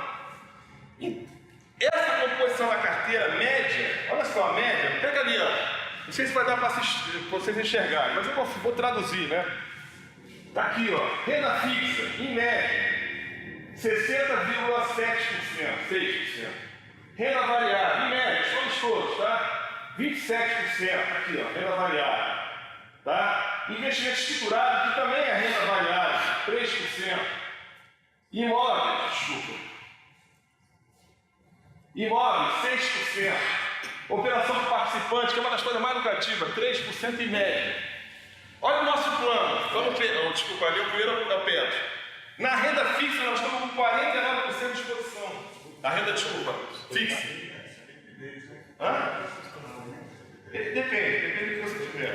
Porque tem títulos que vencem a longo prazo e você não quer desfazer deles. Mas, de qualquer maneira, é mais rico também. Na renda variável, nós temos 33. A média do setor é 27, nós estamos com 33. Só que se você somar renda variável com investimento estruturado, que é logo embaixo, a média é 29, nós estamos com 39. Olha a Previ, o pessoal da Previ, né? Está perguntando, alguém perguntou no negócio do portfólio da Previ. 40% em renda fixa, 48% em renda variável. É a toda variável. Aí. Olha lá. E investimento estruturado em 0,5%. Dá uma olhada no plano do pessoal da Vale. O plano do pessoal da Vale, do Rio Doce, né? Vale, agora chama empresa Vale, né? Tá lá, ó. 80% na renda fixa. O que acontece? A conjuntura cai e o plano não tem. Por quê? Menos risco. Quando eu falo que a gente precisa mudar a nossa carteira, tem que fazer uma mutação na carteira, é isso que eu estou falando. É isso aqui. Esse foi o erro da Petros. A má gestão da Petros faz isso aqui. Tem roubo também? Pode ser que tenha. Vamos conversar um pouquinho sobre isso. Mas esse é o problema. É um dos problemas. Tem um outro que eu vou falar também. Outro. Tá? Porque tinha que sair da renda variável e apostando mais. Eu mesmo, ó, por exemplo, Itaúsa. Eu aprovei o negócio de Itaúsa. Eu e o Paulo Natal e o Ivan. Eu achava que ia rentabilizar, e não rentabilizou, mano. Não rentabilizou. E aí, qual foi o erro? A Sete Brasil eu não aprovei. Por quê? Porque era muito risco e era com o nosso patrão. Eu falei, não, você não dá, entendeu? Falei, porque o patrão não dá. Isso eu tive. Logo que eu vi que a Petrobras não estava legal o negócio da Petrobras, não estava legal nem em prêmio. Tem um prédio da Bahia que tem uma cortina que faz assim, o sol vai passando, ele faz assim. Quando ela está assim, o ar-condicionado aumenta, diminui. Aí um conselheiro indicado, né? É o Zé Elias, muito bom, ajudou muita gente. Ele falou, quem está pagando isso? Aí nós vamos pesquisar. Não está previsto o contrato, não. Não está previsto o contrato. Aí ele falou, vamos ver então a obra. Esse estacionamento aqui vocês estão usando como canteiro de obra, vai ser legal. Quanto é que está sendo remunerado para a gente? Não está. Estava usando nosso canteiro, sem remunerado. É sério. Agora não, esse mesmo prédio está com um contrato bom pra caramba e com uma rentabilidade legal, por essa gestão que nós fizemos, né? Com uma briga de anos. Mas quando eu percebi isso, eu falei, caramba, não, com o governo não dá. Falei, com o governo não dá, Belo Monte outro para não dar. Entendeu? Ah, você não quer ter infraestrutura no Brasil? Eu quero ter. Mas eu não posso bancar isso. Quer meu dinheiro? Me dá título público. Entendeu? Me dá a rentabilidade da menor local. E título público, o que acontece? Está na renda fixa. Mas tem título público marcado a mercado ou marcado na curva do papel. Então são duas tipos de contabilidade. Um título público, eu também demorei a fazer essa curva. O título público marcado a mercado, ele varia também. Qual é a história? Uma marcada a mercado e outra marcada pela curva do papel. Esse aqui vai reto, esse aqui faz assim, ó. Lá no final ele se encontra. No dia do vencimento é o mesmo valor. Mas antes você pode vender, entendeu? Abaixo, tá certo? Mas é uma discussão importante. Eu acho que tem muito título público marcado a mercado. Mas eu preciso. Por quê? Aquilo que você falou antes. Eu preciso de liquidez. Então uma parte eu marco a mercado. A outra que eu não preciso, marco na curva do papel. Então são questões importantes que nós temos que trabalhar. Que é uma coisa que a direção da PES falou que concorda, mas mantém no balancete da minha maneira. Vai ser um dos motivos que eu vou falar para eles que eu não quero aceitar essas contas. Porque está errado, neste plano, na minha opinião, uma volatilidade desnecessária. Isso aqui é risco, um plano que a gente não precisa ter e nem quer ter. Alguns players dizem, mas como nós temos que rentabilizar mais que a inflação? Não, nós temos que rentabilizar os 6% da meta atuarial. E o que não atingir isso, se for, o time da Petrobras tem que bancar como imposto no regulamento. E o outro erro está aí, que é o erro da Petrobras não cobrar as dívidas. Desculpa, a Petro não cobrar as dívidas. Uma parte dessas dívidas está equacionada, que foi aquele acordo de obrigação recíproca lá em 2008. O acordo de obrigação recíproca foi em torno de 3 rubricas: pré-70, rapaziada lá, pensionistas e o FAT-FC, que é esse negócio do reajuste dos benefícios. Entendeu? O FAT-FC foi uma dívida financeira que eles fizeram. E aí começa o problema do FAT-FC, porque o acordo foi fechado com uma dívida financeira em 2006, mas ele continua impactando o plano, o reajuste dos benefícios, 2007, 2008 até hoje, e vai continuar impactando. Então, parte do nosso problema de não aprovação das contas é justamente o quê? Que o FAT-FC só vai até 2006, então a PES tem que cobrar de 2006 adiante, não cobra. Isso nós estamos falando do pessoal da Petrobras. Mas o pessoal do pré-70 está equacionado. E o pessoal do pensionistas também. Tá certo? São dívidas que estão equacionadas, mas tem dívidas que não estão equacionadas. Isso aqui, gente, está cheio de número ali. Eu trago para o pessoal se perguntar, nós temos só dar uma olhada, mas vai ficar com o pessoal do sindicato. Se vocês quiserem, depois, olha esses números aqui, vão dar. Além disso, na página da PES, toda essa informação está disponível. Essa última da negociação contábil não, mas as demais. Pelo menos, se falta da informação mais objetiva. Tipo assim, qual a diferença da cobertura do déficit, quem repatriou e quem não repatriou? Não tem diferença. Eu vou chegar lá, meu querido. Só tem um pouquinho para ser. Está quase chegando. Outra coisa, com relação às brigas dos conselheiros da cidade, que era o proprietário da Petros, isso não é, na verdade, a segunda vez que você falou, não deixa de se fazer. Vou falar sobre isso agora. Agora, está entrando, está chegando lá. Tá? Só vou falar agora sobre as dívidas e depois sobre a questão do Moraes que tem lá, tá? Nós começamos sobre isso aí, ó, sobre as dívidas que estão equacionadas. Tem dívidas que não estão. Uma delas é a flor de níveis, lembra? 3, 2,5, deve ir a 5. Isso aqui, a PES colocou integralmente como responsabilidade do plano. No nosso parecer do ano passado, a gente falou das duas uma. Ou a PES tem que cobrar da Petrobras, certo? Se seria lá no nosso opinião correto, mas nós botamos uma alternativa B enquanto os conselheiros de casa assinaram com a gente. Ou no mínimo, ela tinha que cobrar a metade da Petrobras. Por quê? Porque a Petrobras foi condenada simultaneamente nas ações de não foi? Na declaração de 2006? A migração solidária está inteira. Não precisa ter mais. E ela não fez nenhuma coisa que era correto cobrar tudo da Petrobras, nem a outra cobrar judicialmente o regresso das ações. Isso aí vai para o balanço que está sendo cobrado pela judicialmente. Nas próprias ações de vocês. Entendeu? Os advogados estão vendo isso. Tá? A segunda é o FAT-FC que eu já falei, de 2006 e diante. A terceira é o 78 e 79. Tem alguém aqui de 78 e 79? Tem? Então, vocês entraram naquela fase que tinha aquele negócio de passar de 53 para 55, não é isso? Aí aconteceu, na época da repactuação, a Petrobras falou o seguinte: quem repactuar vai ter o direito a ter lá uma aposentadoria 53. Aí, a perícia judicial, no processo lá do acordo lá da 10ª falou o seguinte: esse valor custa para o plano esse acordo, né, de 55 para 53 custa para o plano 1,1 bilhão. Legal. Aí quando eu cheguei no conselho eu falei: vem cá, por que o FAT-FC é só daqueles três, para 70 pensionistas e FAT-FC? Por que não tem o grupo? Não tem, não sei o quê. Foi quase um ano para me responder, né? Eu perguntei, né? A gente faz por escrito, né? E aí finalmente uma reunião lá, a moça falou: não, é porque tinha dinheiro demais no plano. Pô, tinha dinheiro demais? Então por que você não deu para todo mundo? Porque se você dá um benefício, isso é o 17º artigo da Lei 109. Pode pegar lá, a lei que fala, a lei complementar. Um benefício tem que se tiver no plano, ele tem que ter custo, né? Ele tem que ser bancário, certo? Todo ele, né? Se não tem custo, tem que dar para todo mundo. Entendeu? É assim. Se tem custo, tem que pagar. E ela não pagou. Isso estava calculado em 1,1 bilhões. Foi mais ou menos 1,1 bilhão, só que 75% disso vão botar em uma conta de padeiro, né? Não é assim, né? 700 milhões deve estar em torno de 2 bilhões. Então, naquela conta dos 23, tem um prejuízo que a Petros não cobrou também na Petrobras de 2 bilhões, referente a esse grupo 72-79.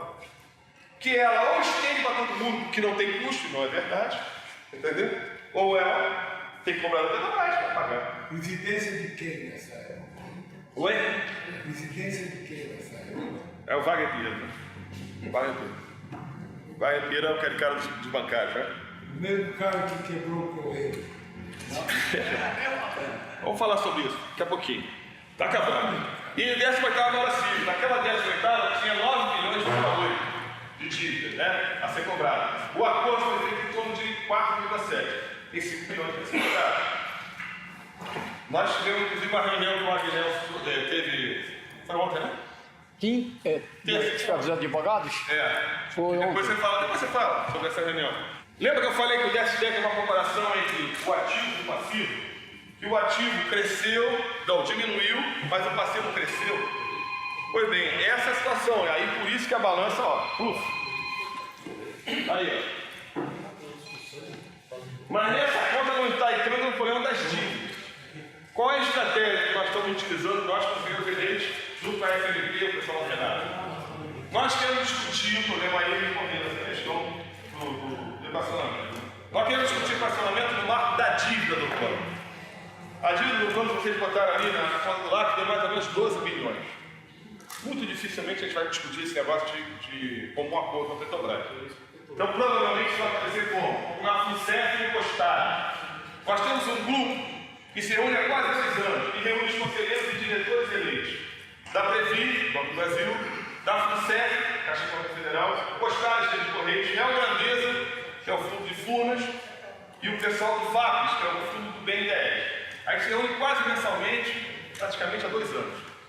E, inclusive, muitas dessas nossas atividades na Petros têm sido facilitadas justamente porque, como eles têm diretores no Fundo Real Grandeza, na Previ e no FUNCEF, eles têm uma informação que nós não temos. No Conselho a informação não chega, gente, não chega. E é um negócio incrível. Não chega nem por decreto, está aqui, ó. Nós tivemos 2 situações. Uma, nós pedimos para a Petros apresentar o nome dos participantes que depositaram mais de 50 mil, que ela tem que comunicar ao COAF todo ano. Quem contribuiu tem mais de 50 mil. Uma vez só, né? Na Petros. Tem que se comunicar ao COAF e acompanhar as associações financeiras. Né? O órgão do governo. A Petros não quis nos entregar a lista. Aí a gente quis saber isso quando aquela denúncia do Paulo Roberto Costa, lembra? Que tinha lavado dinheiro dentro da Petros. Aí nós ficamos pedindo isso aí desde aquela época, tem mais de 1 ano. E na ocasião quando eu assumi o Conselho Fiscal, eu pedi um estudo sobre o que a Petros fez ou não fez, né? Se tinha feito ou não, um estudo sobre o impacto aquarial da TCAC e da RBR. E a Petros ficou um tempão sem me responder, até que numa reunião, essa reunião que teve com a área, ela falou, ela até se aposentou já. Ah, não, nós não fizemos porque tem uma cartilha de critérios de cálculos judiciais que a Petrobras nos deu para a gente orientar nosso trabalho e lá a gente não precisa fazer. Foi legal, eu quero conhecer a cartilha, traz aqui. Não, a cartilha da Petrobras. Eu sou conselheiro fiscal da peça, você usou para não fazer alguma coisa aqui? Eu quero saber o que está dizendo. Essa briga tem 1 ano e meio, 2. Aí nós pedimos a Previc para intervir nisso aí. A Previc, esse último momento, está fazendo uma postura diferente. E a Previc falou o seguinte: foi lá na Advocacia Geral da União e pediu um parecer. E a AGU deu um parecer dizendo o seguinte: não só tem direito, como tem obrigação, porque o dinheiro que está lá é proveniente, né, de uma empresa estatal, Petrobras. Então vocês têm que dar tudo que o Conselho Fiscal pedir. Na totalidade, essa é a decisão. Aí o que nós fizemos? Pegamos esse documento, fomos na PET, né? Presidente, eu quero. Eu quero esses 2 documentos. A presidente está dizendo que eu tenho direito, eu quero. Né? Sabe o que ele fez? Não entregou. Aí nós fizemos uma denúncia do presidente, a Corte do Prefeito Henrique. Né? A presidente ficou chateada porque quando a gente faz a denúncia, o conselho assina, né? Eu, no caso, sou presidente agora, está assinando lá. Aí eu encaminho para o presidente, que é o Henrique, despachar ele, que tem que gerar o documento. Dá uma pausa, cara, chegou agora. Vocês querem sair aqui por prazer? Eu não tenho prazer nenhum nisso. Eu quero saber. Ah, mas o que vocês vão fazer com isso? A PET já fez tudo com essa informação, vocês não precisam dela. Eu não sei o que eu vou fazer, mas eu tenho direito de saber. Entendeu? Não, eu vou ver aqui. Por último. E poder pegar para mim. Deixa eu entregar. Entregaram na semana passada, nem tive tempo de olhar. Você vê a situação da estuda aqui. Mas nós vamos ver. Se tiver alguma coisa nova, vocês vão ficar sabendo, tá? Agora só porque ainda tem que Por favor. Vou falar assim, rapidinho. Eu quero falar antes dos livros, dessa questão dos livros que a gente está falando do 2004, 2005 e 2006. Nós estamos cobrando, né? Os advogados também estão cobrando. Só uma coisa, esse 12 bi de dívida da patrocinadora, o plano, ele já está incluído na dívida que está sendo divulgada nesses 22 mil? Não. Isso nem entra nessa história. Se trata da história, esses 22 não, claro, é dívida, entendeu? Esse déficit 22 está aí na terra. Eu teria que ser a educação na quadra, vamos dizer. Sim, vamos ser feitos. O mundo não é assim, né? Eu não estou vendendo aqui, ó. Entendo, isso é importante, né?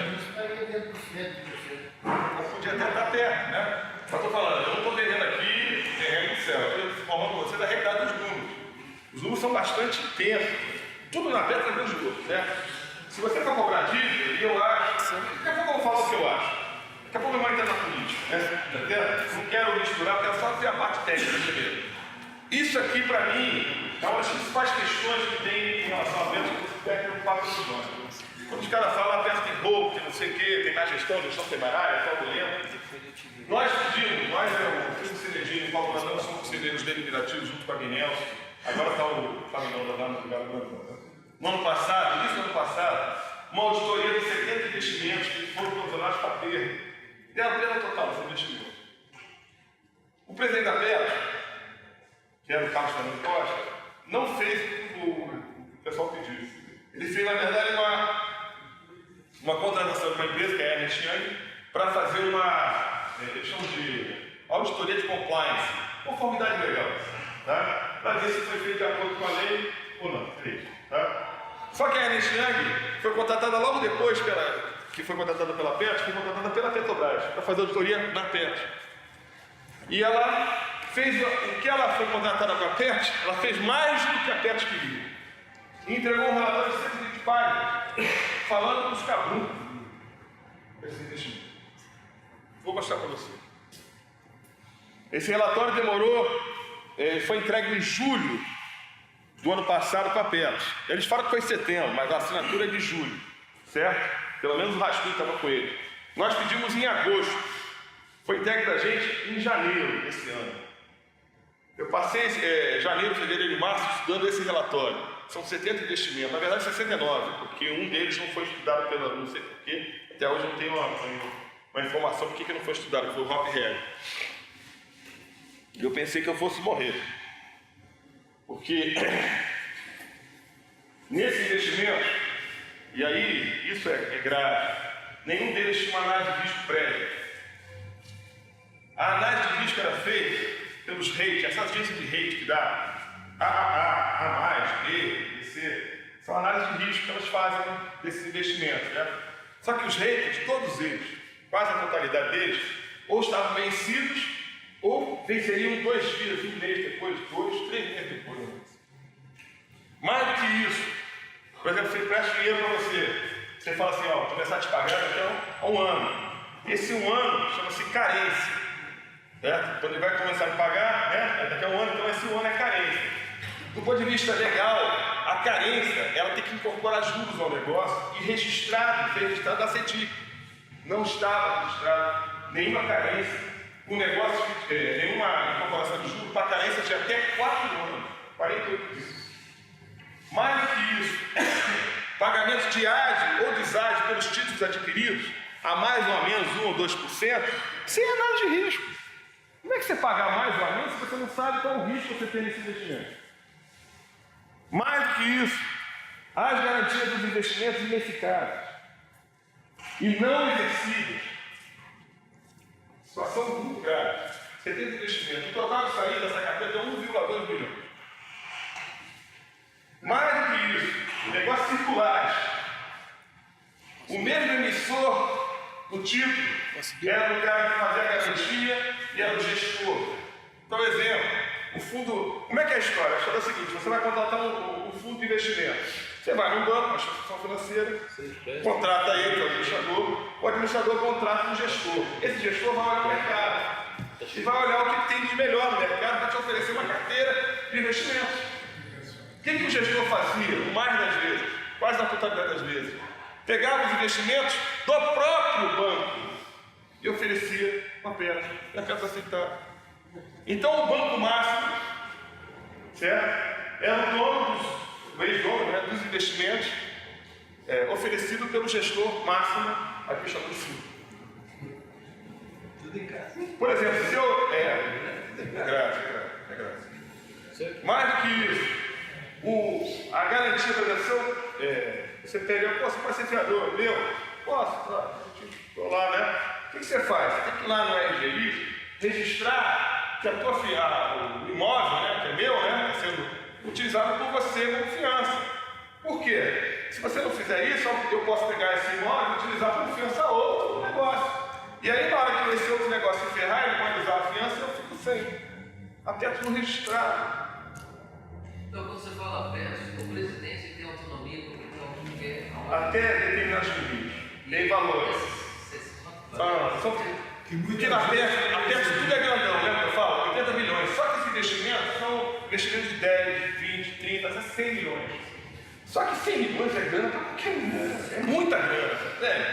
10 milhões é grana pra caramba. Nós juntos talvez conseguimos fazer esse patrimônio. Entender? Então, o cara não pode perder.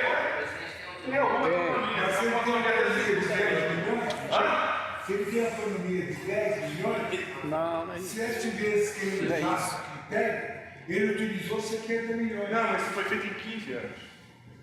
E não foi só um presidente. Então o que aconteceu? Quando a gente recebeu esse relatório, a gente chamou uma reunião conjunta entre nós e o Conselho Deliberativo e chamamos a Ernest Young. A Ernest Young falou isso tudo aí pra gente. O que o Conselho Fiscal fez?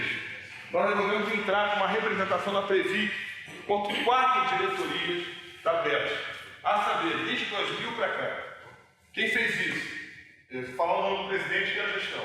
Carlos Henrique Florigo, Wagner Pinheiro Oliveira, Luiz Carlos Fernandes Afonso e Carlos Fernando Costa. Essas 4 gestões, como é que você faz? Você faz a denúncia face a alguém, é face às diretorias, ao presidente, ao diretor de investimento, aí tinha vários, né? E também os demais diretores respondem de forma solitária. Apesar disso tudo que eu falei para vocês, eu ainda, olha só o que eu vou falar, isso é muito importante. Eu ainda não posso afirmar que existia gestão temerária na PET. E muito menos gestão fraudulenta. Por quê? Porque eu não tenho a conciliação dos valores. O que não, lembra que eu falei que não foi uma auditoria, foi só um compliance? Para eu tenho que comprovar isso. Se eu não comprovar, eu sou comigo do Conselho Fiscal, eu tenho que você lá. E eu falar que tem, o cara reverte isso para